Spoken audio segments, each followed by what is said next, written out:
sangat tidak masuk akal ada seseorang yang pertama maju jadi wali kota dan menang jadi wali kota, dan maju lagi jadi wali kota, menang lagi jadi wali kota di Solo. Kemudian ke Jakarta, maju lagi menjadi calon gubernur dan menang jadi gubernur. Dan kemudian menjadi presiden dan menang jadi presiden 2 kali. Dan di sepanjang proses itu, dia harus setiap kali mengajukan ijazahnya.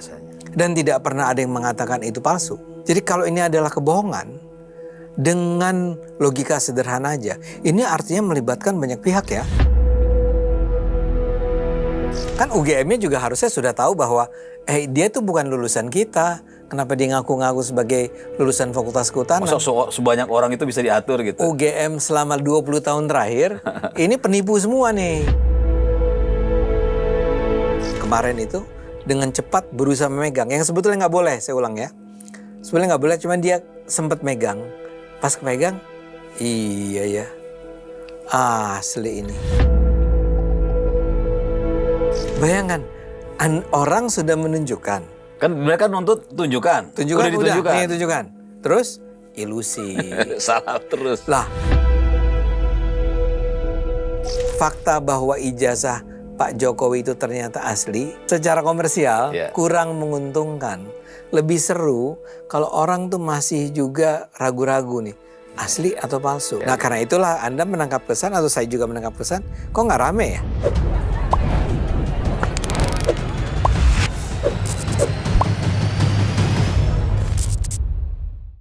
Pemirsa, kembali lagi bersama saya Teddy Gusnaidi dalam acara OTT On The Table. Kali ini kami kembali mengundang ya Bang Ade Armando. Ya, beliau adalah politisi dari PSI. Tentu tidak perlu saya perkenalkan banyak lagi karena sudah ketiga kali ya. Ketiga kali ke sini, dan kalau bicara Bang Ade Armando sudah tidak perlu saya profile lagi, karena kalau bicara Ade Armando ya sudah ketahuan posisinya sebagai anggota partai PSI, dan kedua beliau adalah orang yang selalu menggunakan logikanya dalam berpendapat ya, sehingga belakangan ini agak sulit kita melihat Bang Ade di TV, karena yang diperlukan oleh TV mungkin ya adalah narasumber yang pakai otot bukan pakai otak. Nah, makanya akhirnya orang-orang yang punya otak yang akhirnya kita hadirkan di sini. Terima kasih Bang Ade. Itu pujian tuh. Iya, Bang Ade, tapi bukan cuma pujian, tapi itu kenyataan, Bang. Fakta. Oke. Bang, akhirnya ijazah asli Pak Jokowi diperlihatkan. Ya. Penyidik akhirnya tunjukkan ijazah asli Pak Jokowi dalam gelar perkara. Di mana dalam gelar perkara itu pihak Roy Suryo dan kawan-kawan akhirnya setelah berbulan-bulan teriak-teriak bahwa mana ijazahnya, akhirnya diperlihatkan. Setelah diperlihatkan, kita berharap ada efek tertentu nih, ya. Tapi sepemandangan saya nih Bang, ini kok adem-adem aja, ya. Jadi menurut Abang gimana nih? Menurut Abang lah secara luas, pasca setelah diperlihatkan ijazah Pak Jokowi, menurut Bang Ade gimana? Jadi gini. Kita mau tidak mau harus mengakui di Indonesia ini salah satu persoalan adalah bahwa kita sekarang ini tidak hidup dengan fakta ya. Anda pernah dengar lah istilah post-truth, pasca kebenaran. Ini adalah sebuah konsep yang diperkenalkan terutama di Amerika Serikat sejak tahun 2016. Saya lupa persisnya siapa orang yang pertama kali mengucapkan itu. Tapi dia ketika itu merasa sangat galau nih dengan apa yang terjadi di Amerika Serikat, terutama ketika Donald Trump muncul untuk berusaha menghajar lawan-lawan politiknya ya. Artinya apa? Yang dikatakan dengan post-truth itu sekarang adalah orang sudah tidak peduli lagi dengan fakta. Orang tidak lagi berpolitik dengan melandaskan diri pada fakta-fakta yang terbukti, fakta-fakta empiris. Yang digunakan sebagai bahan pembicaraan atau landasan dari bahan pembicaraan adalah emosi, kebohongan, propaganda, insinuasi, ya, spin, hoax, dan seterusnya. Dan orang kemudian berdebatnya di sana. Dan orang percaya pada kebohongan. Dan kebohongan itu diulang-ulang terus tanpa orang yang mengulang-ulang kebohongan tersebut itu dipersalahkan. Orang seperti Trump itu ya kurang pembohong apalagi dia ya, dan dia menjadi presiden ya 2 kali. Nah, dalam hal ini kita kembali ke Indonesia. Di Indonesia dibangun sebuah narasi besar yang mengatakan bahwa Jokowi ini pembohong. Jokowi pembohong dengan salah satu bukti yang diharapkan oleh para penuduh itu sebagai bukti kebohongan besar dia adalah, bayangkan dia itu menggunakan ijazah palsu. Kita semua, atau paling tidak saya, kan tadi Anda menyebut saya PSI, tapi juga salah satu yang terpenting harus disebut adalah saya itu pendukung Jokowi tulen dari dulu. Ya. Kita sudah berulang kali mengatakan bahwa it doesn't make sense. Sangat tidak masuk akal ada seseorang yang pertama maju jadi wali kota dan menang jadi wali kota, dan maju lagi jadi wali kota, menang lagi jadi wali kota di Solo.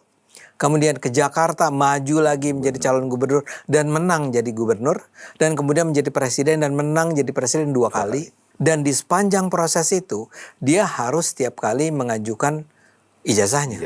Dan tidak pernah ada yang mengatakan itu palsu. Jadi kalau ini adalah kebohongan, dengan logika sederhana aja, ini artinya melibatkan banyak pihak ya. Ada KPU dan Bawaslu di Solo, KPU dan Bawaslu di Jakarta, KPU dan Bawaslu nasional. Semua ini harus bohong, harus mendukung kebohongan. Dan jangan lupa, ini pasti didukung juga oleh PDIP. Ya dong, dari Solonya dari aja, Solo dari Jakarta udah PDIP kan. Artinya PDIP ikut berbohong gitu? Pasti ikut berbohong. Ya, kemudian belakangan ini didukung oleh koalisi partai. Partai-partai lain pun rupanya sedemikian sembrono sehingga membiarkan seorang yang tidak punya ijazah bisa maju jadi gubernur, bisa maju jadi presiden. It doesn't make sense at all. Nah, semua penjelasan itu kemudian ditambah lagi dengan penjelasan dari orang-orang dari UGM misalnya menyatakan dia lulusan kita. Polisi bilang udah terbukti dia itu adalah orang yang memang lulus dari UGM. Teman-temannya ngomong, teman-temannya memberi kesaksian. And yet, yang namanya narasi bahwa ijazah itu palsu terus menggema kan? Terus menggema. Bahkan kemudian muncullah trio Roy, Tifa dan Rismond yang mengatakan kami sudah melakukan penelitian, kami menuangkan dalam sebuah buku ilmiah mereka bilang, yang sampai sekarang saya berusaha cari belinya di mana sih, belum dapat. Dan Anda belum punya juga kan? Belum. Saya kepengen sekali terus terang di penonton, kalau ada yang punya atau ada yang tahu cara bagaimana memperolehnya, saya beli deh 1 juta deh harganya, saya beli. Saya ikutan beli deh juga. Anda juga mau beli kan? Karena menurut saya penting untuk kita baca juga isinya apa. Ya. Tapi ini semua tidak pernah berhasil menurunkan narasi besar tadi, membatalkan narasi besar tadi. Nah, sampai kemudian akhirnya mereka dinyatakan tersangka, sampai kemudian mereka menggelar perkara, dan sekarang ini yang menarik, gelar perkara khusus. Semula saya bingung tuh, Anda sendiri yang sebenarnya menjelaskan. Gini penonton, saya tuh menyangka yang mengajukannya ini adalah Tifa Rismond gitu. Kan ternyata bukan. Bukan. Ternyata yang mengajukannya adalah kubunya Egy Sujana. Dan Egy Sujana ini adalah salah satu dari rangkaian tokoh-tokoh ini yang sebetulnya bukan menjadi bagian dari tim teroris. Ya, disebutnya kan. Teroris kan? Iya. Ya. Dia bukan teroris ini. Dia mengajukan gelar perkara khusus ternyata. Ya. Dan di gelar perkara khusus itulah kemudian sebetulnya dia rupanya menurut Anda nih, betul nggak? Ya.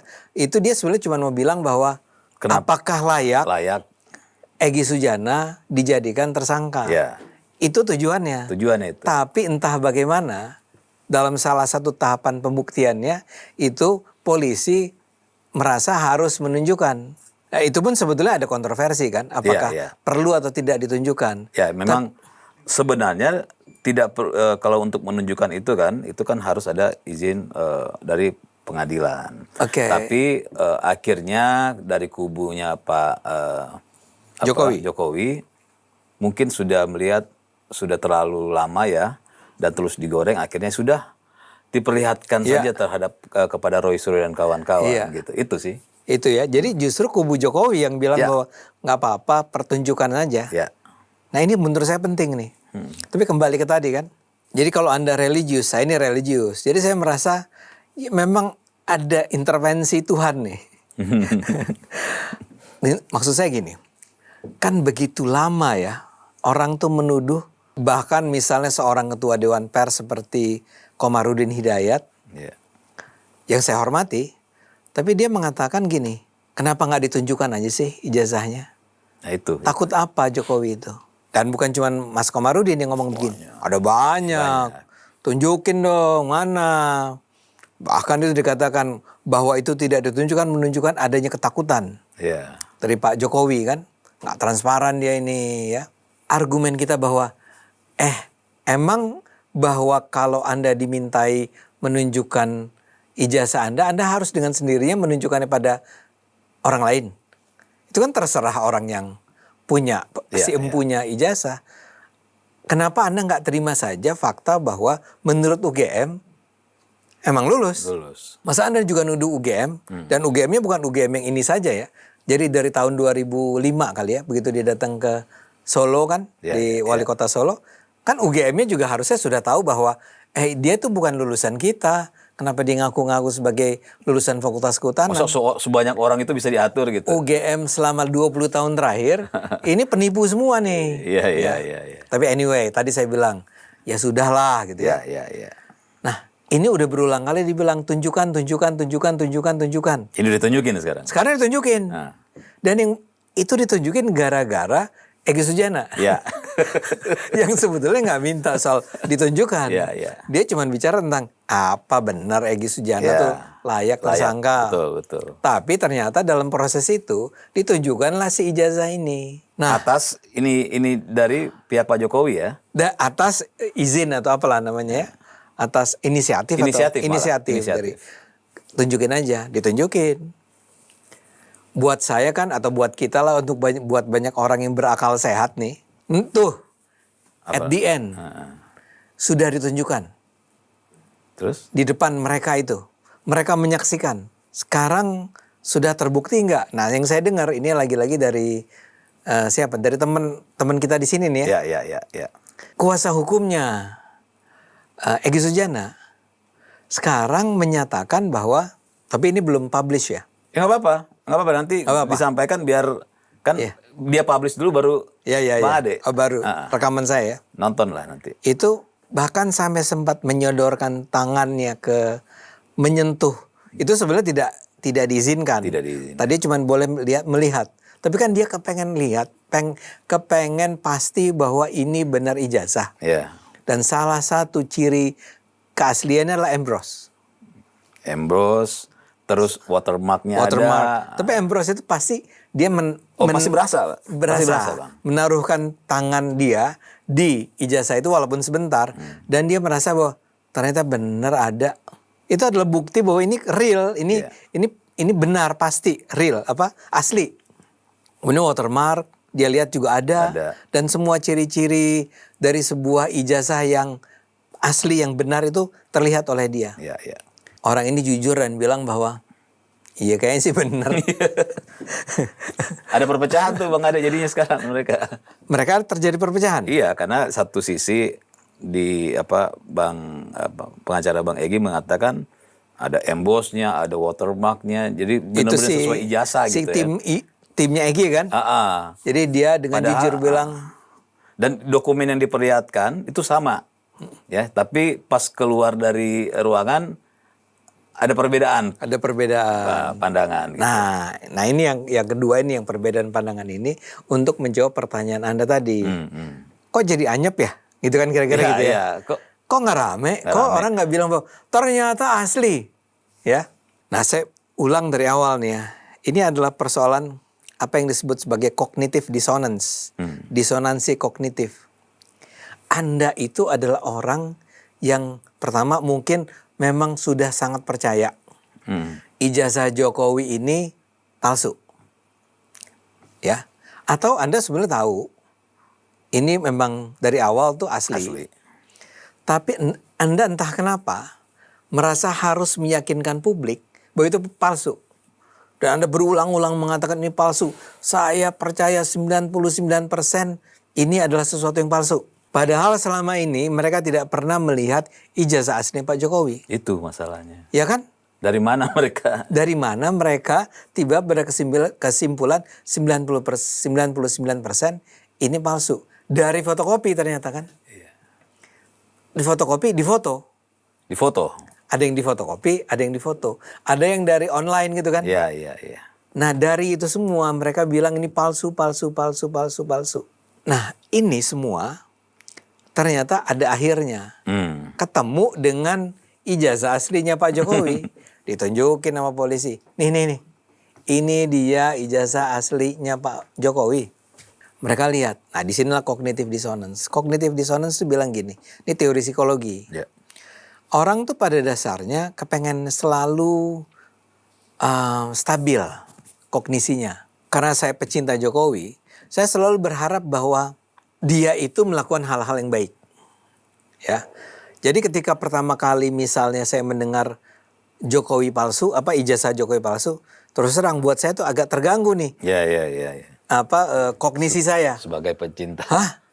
Jokowi ijazahnya palsu. Ada tuh kekhawatiran. Maka saya mencari tahu tuh. Karena kekhawatiran itu. Karena kekhawatiran itu. Untungnya semua informasi yang kemudian saya kumpulkan justru membantah itu semua.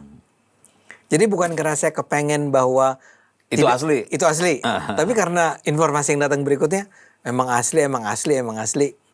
Jadi saya tidak mengalami disonansi. Oke, ya. Ya aman. Tapi sekarang Anda bayangkan Anda menjadi Roy Suryo atau Anda menjadi Tifa dan segala macam. Anda tuh sangat yakin bahwa itu palsu atau paling tidak yang saya bilang tadi. Anda berusaha meyakinkan orang-orang bahwa ini palsu. Anda harus menghadapi sebuah realita. Dikasih lihat tuh ijazah.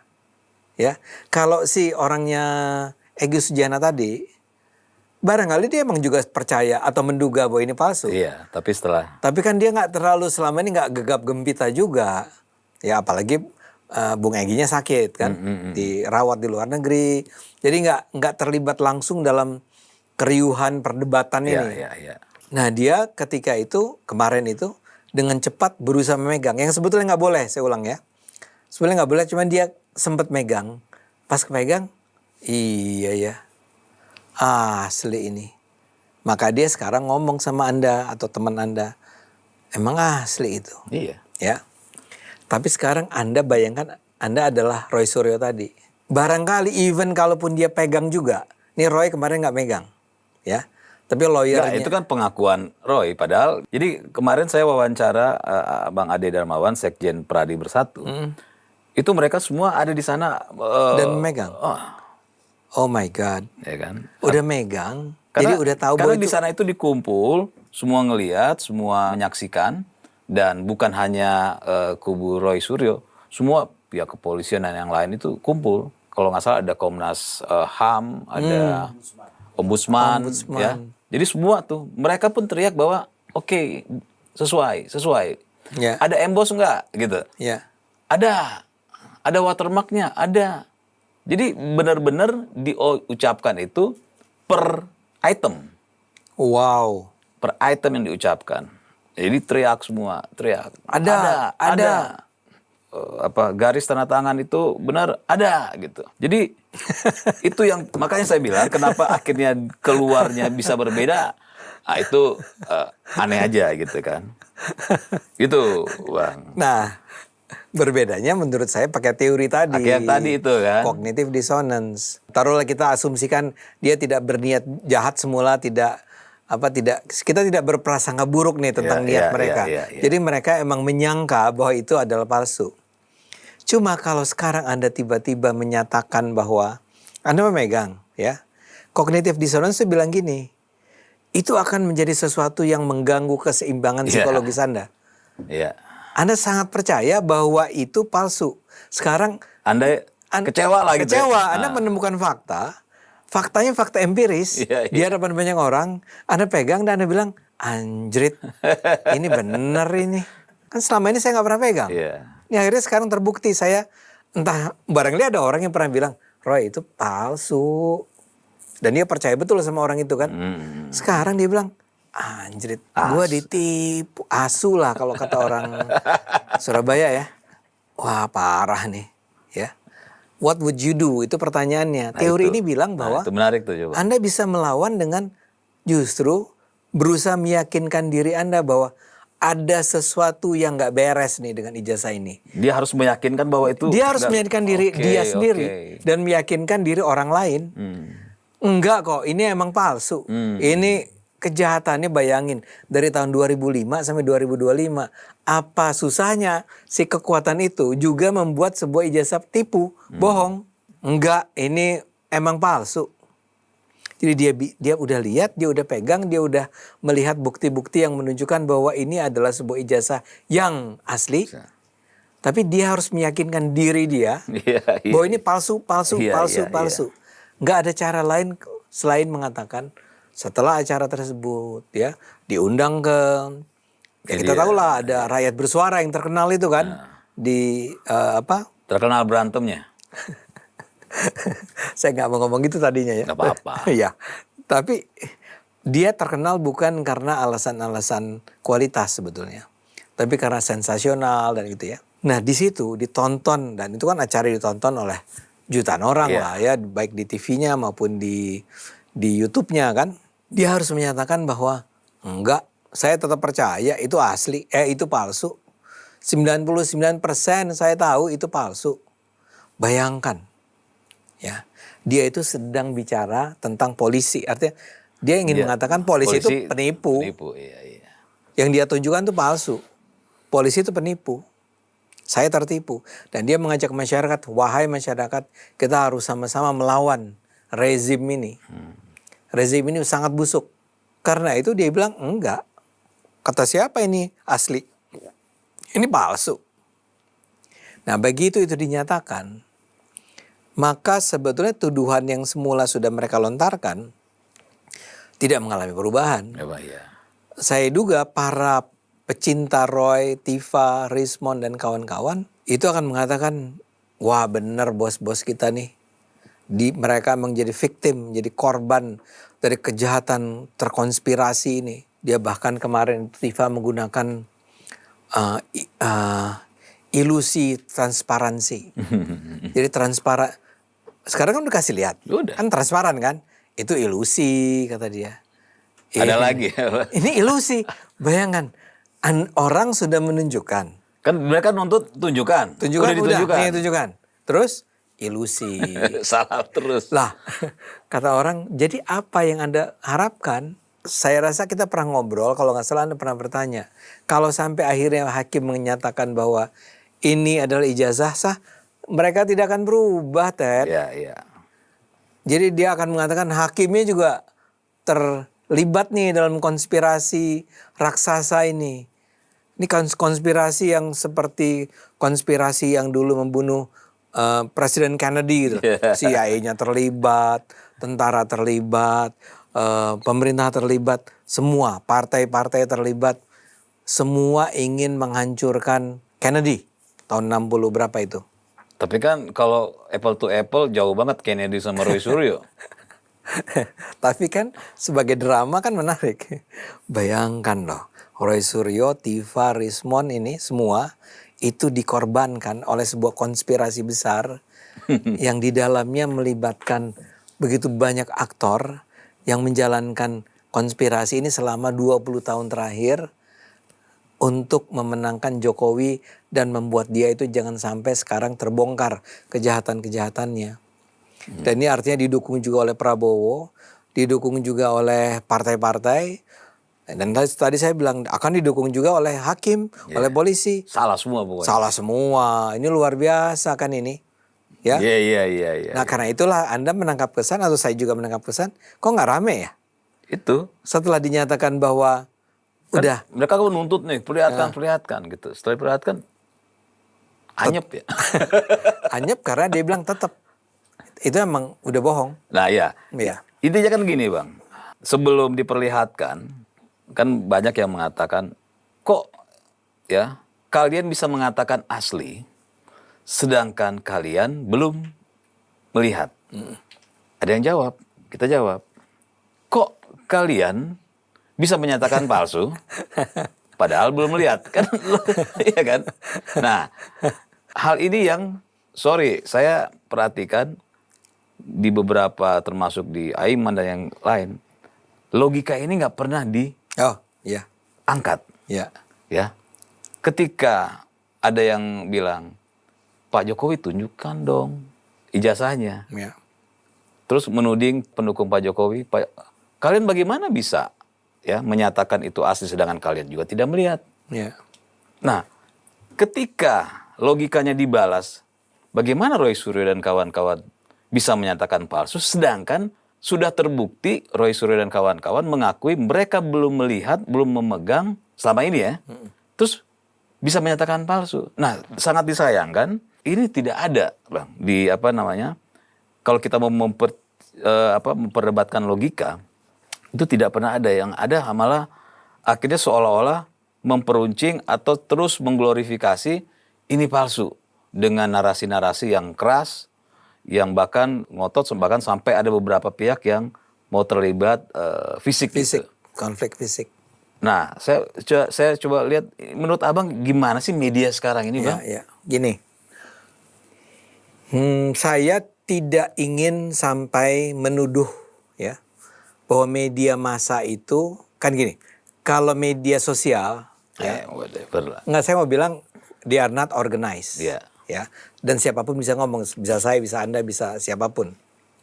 Tapi kalau media massa itu kan sebuah organisasi yang terorganisasi tentu saja, ada pemiliknya, ada penyandang dananya, dibiayai oleh siapa gitu, dan punya tujuan-tujuan tertentu lah si organisasi ini. Nah, apakah apa yang dikatakan sebagai kok mereka membiarkan begitu saja ya kebohongan ini menyebar terus? Kok mereka tidak ada upaya untuk berusaha mencari kebenaran, mengungkapkan kebenaran? Maksud saya begini, masa wartawan-wartawan itu atau host-host itu atau para produser di sana itu sampai nggak paham dengan logika yang menunjukkan bahwa ini nggak mungkin benar bro, ini nggak mungkin benar sis, ini pasti di belakang Roy Suryo atau Roy Suryo dan kawan-kawan itu ngarang. Karena tadi saya katakan secara akal sehat seharusnya tanpa perlu sampai ke pengadilan pun harusnya orang udah tahu bahwa ini asli. Nah, kenapa para wartawan itu jadinya, para jurnalis ini seperti tidak menunjukkan keraguan terhadap tuduhan tersebut. Keraguan terhadap tuduhan ya. Harusnya dia sudah bilang, kalau saya di wartawan saya bilang, lu bohong aja lu. Ya. Kalian itu adalah orang-orang yang sekedar lagi sedang berusaha menjatuhkan Jokowi tanpa punya basis empiris. Kenapa mereka nggak berusaha mengarahkan itu maksudnya, konten mereka agar pembaca menjadi lebih pintar, enlighten gitu, menjadi tercerahkan bahwa ini nggak mungkin benar ya. Nah sekarang kan pertanyaan, kenapa mereka tidak melakukan itu? Kan ada dua kemungkinan. Mereka sendiri terlibat, mereka sendiri adalah bagian dari sebuah gerakan bersama Roy, bersama siapa, Rismond, bersama Tifa, bersama mungkin Egy, mungkin juga I don't know ya, ada kan ada yang mengaitkannya dengan itu Denny Indrayana ada di sana, kenapa gitu kan? Kenapa ada orang-orang seperti partai-partai yang gitu. Kita nggak usah sebut lagi dulu untuk sementara. Dan media itu terlibat di situ. Mereka juga adalah orang-orang yang ingin menjatuhkan Pak Jokowi atau menjatuhkan Gibran atau menjatuhkan Prabowo. We never know. Apakah begitu? Atau yang kedua aja, alasan yang lebih aman sebetulnya, atau argumen penjelasan yang lebih aman. Mereka cenderung tidak mau bersikap kritis, objektif, fair gitu, karena mereka itu melihat demi rating, demi keuntungan pemasukan iklan, lebih seru kalau ini berantem terus. Jadi cara cari makannya begitu? Cara cari makannya begitu. Ini sama aja dengan bilang, kenapa sih Anda bikin acara-acara infotainment yang membongkar kehidupan artis, skandal artis di depan publik? Ya rating, dia bilang, yang penontonnya sukanya begitu. Nah sekarang kita bicara politik. Mereka bilang memang tontonan yang lebih menarik penonton, yang viewersnya tinggi, jumlah penontonnya banyak, adalah yang menunjukkan pertarungan nggak pakai otak. kalau orang-orangnya itu adalah orang-orang yang berpikir dengan jernih gitu ya, dengan kritis dan tidak memotong-motong orang, dan seharusnya seorang host atau moderator itu harus mengatakan, Anda jangan motong omongan dia ya, ya. Kita dengarkan dulu secara lengkap. Dan ketika si host itu melihat ada argumen Anda yang kelihatan nggak masuk akal, dia punya hak untuk bilang dong. Iya, iya. It doesn't make sense, bro. Kenapa begitu ya? Nah, itu ternyata tidak laku. Viewers nggak banyak. Nggak banyak. Ya. Kalau yang berantem maki-maki tuh banyak. Nah, begitu dibuatlah semacam ini, dulu saya lupa, dimulai dari CNN sebetulnya. Tahun-tahun 80-an. Namanya Crossfire. Crossfire itu adalah salah satu acara pertama yang jadi waktu itu kan bukan podcast kita menyebutnya kan, acara talk show pertama show. yang memberi semacam inspirasi buat orang bahwa harus ada crossfire, saling tembak. Nah, ini yang sekarang terjadi di Indonesia. Acara-acara TV kita misalnya, saya boleh sebut, kasih contoh ya. Ya, ya, ya. Dengan segenap hormat, saya menghormati orang seperti Aiman sebetulnya. Tapi Aiman itu tahu benar cara untuk bisa meningkatkan jumlah penontonnya. Memang dengan sengaja diarahkan diskusinya. Kalau mau disebut diskusi atau debat atau apapun lah namanya, podcast lah itu ya. Itu agar berantem. Jadi saya akan nanya ke Anda, terus gimana nih? Nanya ke orang lain kan. Iya, Itu pendapat dia itu tadi. Iya, Kan? iya. Dan Akhirnya dia adu. Dan bayangkan yang saya kaget tuh misalnya di Rakyat Bersuara itu, dengan sengaja penyelenggara acara itu mengundang kerumunan orang. Nah, itu yang tuh. nggak mutu sama sekali menurut saya. Itu tuh. Menurut saya gini, kan ada TV yang diundangnya lah para mahasiswa. Walaupun kita harus bilang nih mahasiswa yang juga datang ke sana sebagian sebenarnya nggak ngerti isunya apa, cuman ini lagi mungkin cari duit juga ya, dibayar untuk datang, terus ikut duduk dan terus akan bertanya, berkomentar. Tapi komentarnya biasanya baik-baik aja, nggak pakai berantem. Nah tapi Anda lihat Rakyat Bersuara, saya nggak menyebut hanya Rakyat Bersuara yang melakukan ini ya. I don't know, mungkin tiba-tiba ada orang-orang siapa gitu ya. Mungkin Indonesian Lawyers Club juga gitu ya, mungkin ya, saya nggak tahu. Kita nggak tahu siapa ini orang-orang ini. Dan orang-orang ini kesannya seperti adalah orang-orang yang memang datang untuk mensupport salah seorang pembicara. Dan dalam hal ini hampir selalu itu adalah dalam konteks mendukung kubunya Roy. Iya, iya. Ibu-ibu berjilbab gitu, tua-tua ya. Bukan orang tanda petik kayak civil society gitu, bukan anak-anak LSM lah gitu ya. Dan mereka ini akan dengan bukan ibu-ibu aja, bapak-bapak juga ya. Ini dengan bisa vulgar, bisa brutal bahkan. Ya. Berdiri dan berteriak gitu ya. Kalau menurut saya seharusnya si penyelenggara acara ini, dalam hal ini Aiman dan kawan-kawan, sudah memutuskan sejak kapan tahu, sudah cukup lama ini terjadi, dibilang bahwa kita nggak bisa lagi ya mengundang, kita tidak boleh lagi mengundang para supporter ini.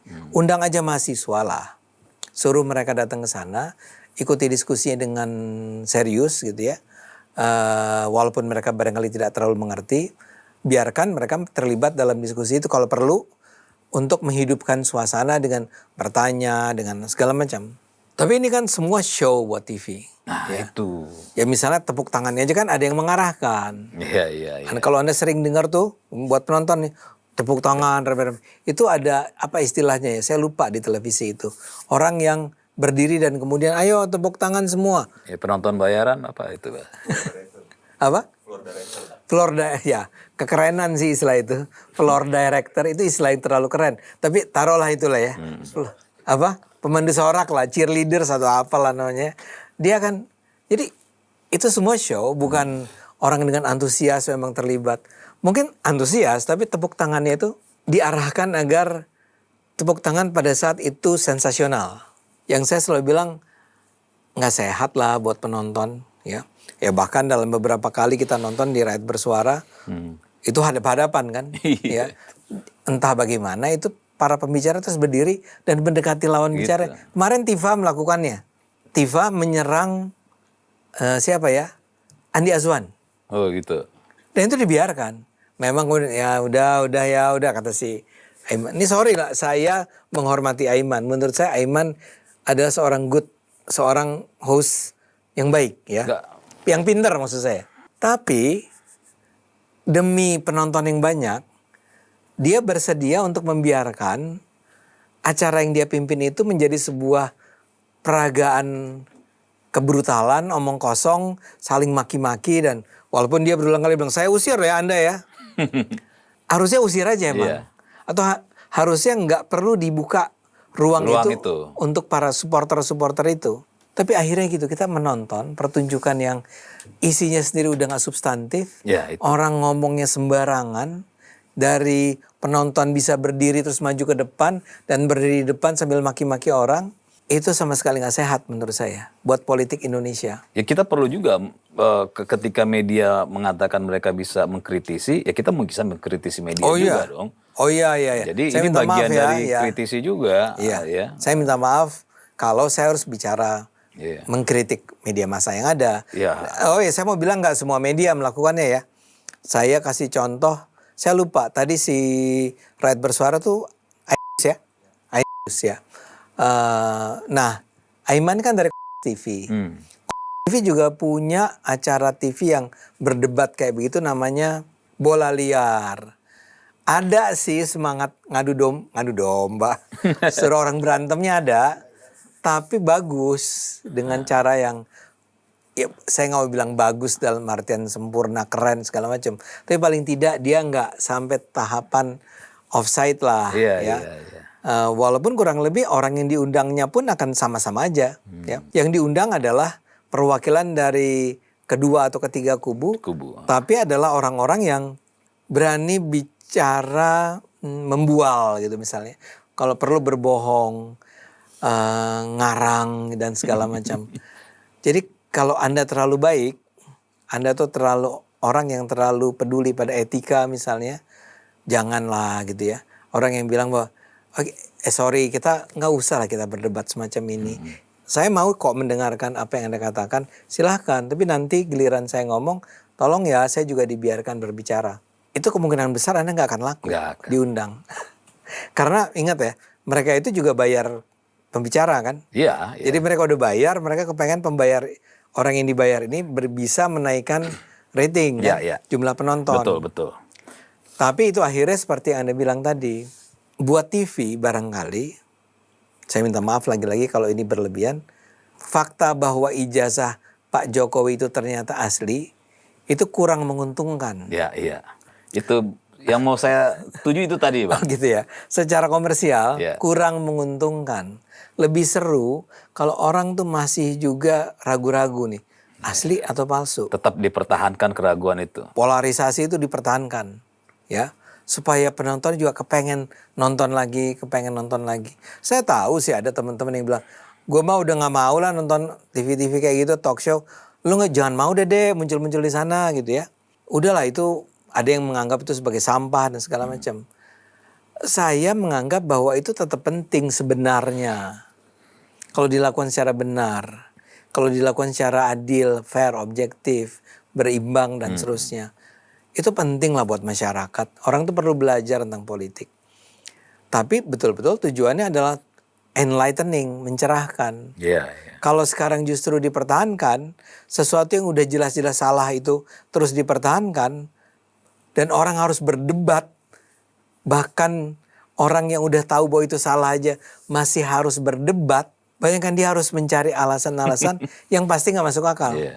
Kita masih bicara media ya, ini kita perlu kritisi juga.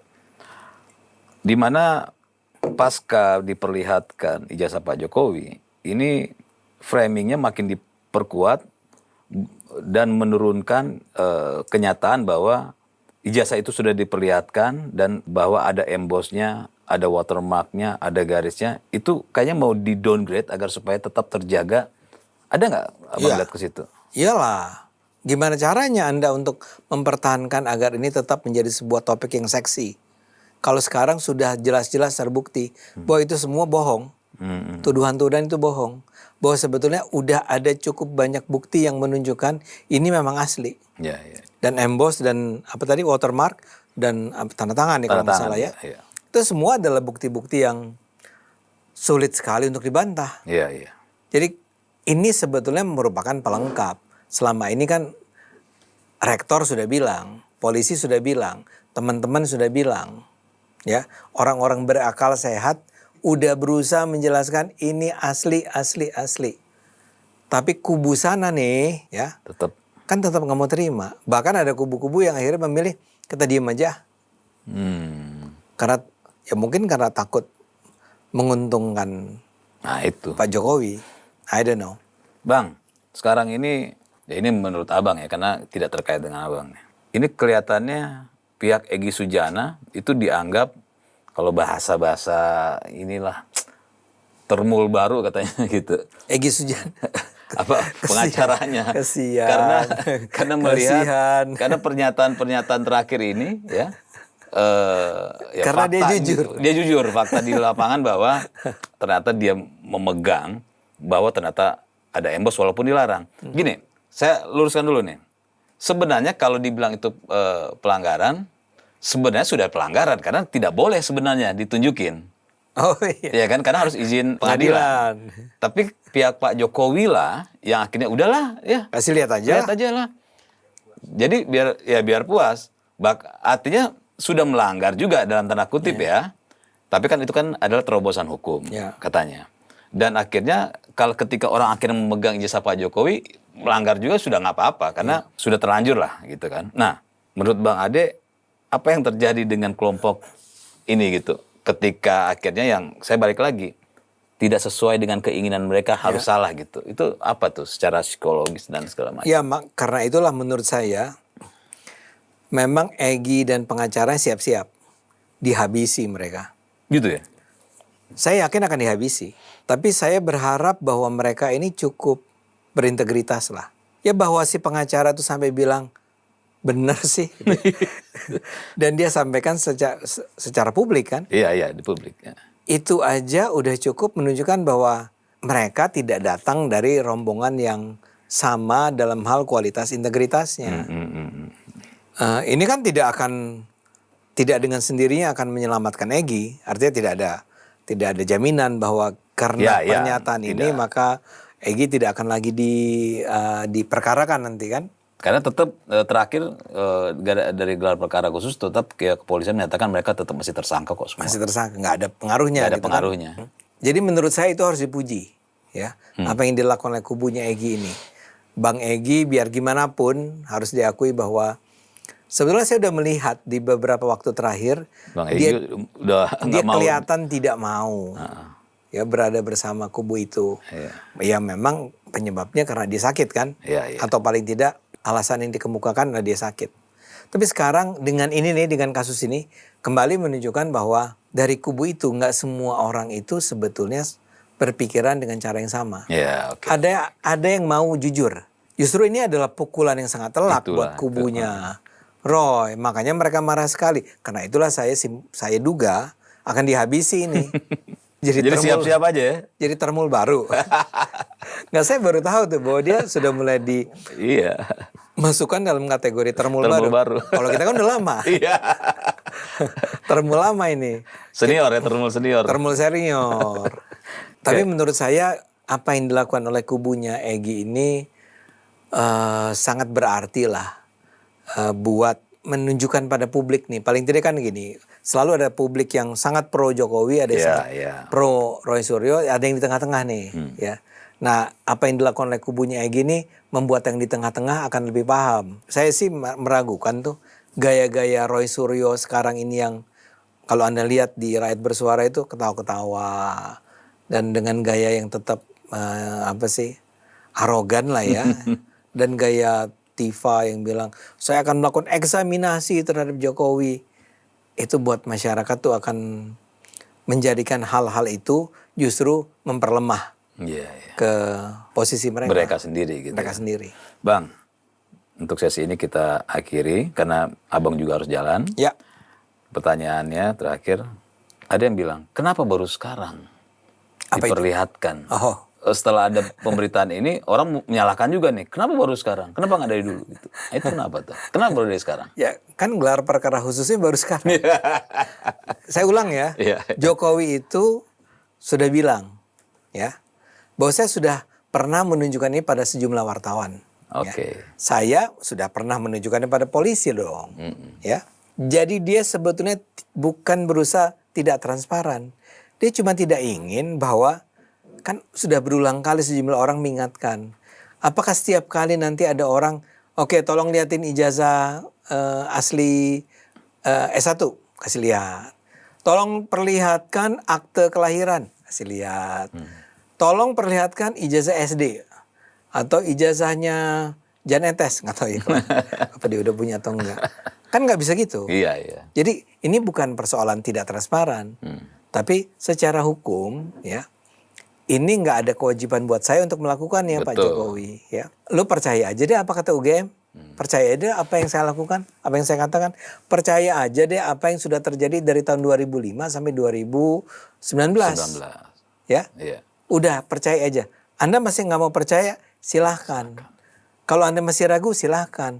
Tapi kalau Anda mulai ngomong kemana-mana kemana-mana, bahwa itu itu ijazah palsu, saya sue Anda. Iya, betul. Dan Jokowi mensu itu hanya setelah dia turun dari kursi Kursi kepresidenan. Itu penting. Jadi memang nggak ada kewajiban bagi dia untuk menunjukkan ijazahnya. Nah sekarang sebetulnya menunjukkan ijazahnya adalah ya kepolisian. Iya. Dalam bagian proses pencarian kebenaran ini. Kebenaran. Ya, sama juga dengan haknya Roy Suryo ketika diminta perlihatkan rekeningnya kan. Dia tidak mau ya sama harusnya gitu. Iyalah. Siapa yang mau nunjukin?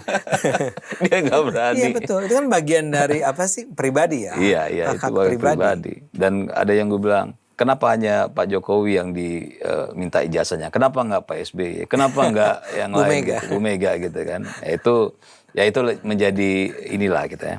Bang, seperti biasa, saya malas nutup. Ya. Saya pengen abang yang nutup gitu. Oke. Monggo untuk Ya. acara ini.